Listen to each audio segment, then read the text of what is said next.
14 მაისს მეფის ჩვენი უძლეველი მეფის თამარის ხსენების დღეა. თამარობა აღინიშნება. მოგეხსენება 12 წლის ასაკში ავიდა ტახტზე მეფესთან გიორგი მესამესთან ერთად, მამამისთან ერთად. 1184 წელს ბევრი მოწინააღმდეგე გამოუჩნდა მას ოფიციალურად გამეფების შემდეგ. თუმცა მეფემ თამარმა მოახერხა და ურჩ-ფეოდალებს ქედი მოახრევინა და დააჩოქა ყველა. თამარ მეფის ეპოქა ოქროს ხანა იყო და მართლაც რომ დიდებული ეპოქა იყო უფლის სიყვარულით და რწმენით გაჯერებული და გაჟღენთილი. თამარობა აღინიშნება საქართველოს ავტოკეფალიის აღდგენიდან 1917 წლიდან. მეფე თამარის მხოლოდ 4 პორტრეტია შემორჩენილი.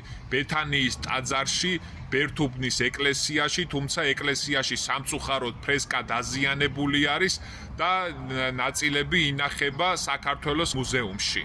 თამარ მეფე და გიორგი მესამე გამოსახული არიან ვარძიაში, ღვთისმშობლის მიძინების ტაძრის ჩრდილოეთ ნაწილში და ყინწვისის ტაძრის ჩრდილოეთ კედელზე.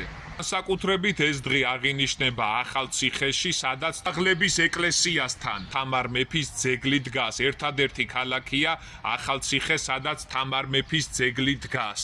დიდება უფალს, გილოცავთ თამარობას მთელ საქართველოს, ყველას თამარ მეფის ძალა გვფარავდეს, თამარ მეფის მადლი გვფარავდეს და ის ოქროხანა, რაც თამარ მეფის დროს იყო, დაბრუნებულიყო სულ მარე ჩვენ სამშობლოს საქართველოში.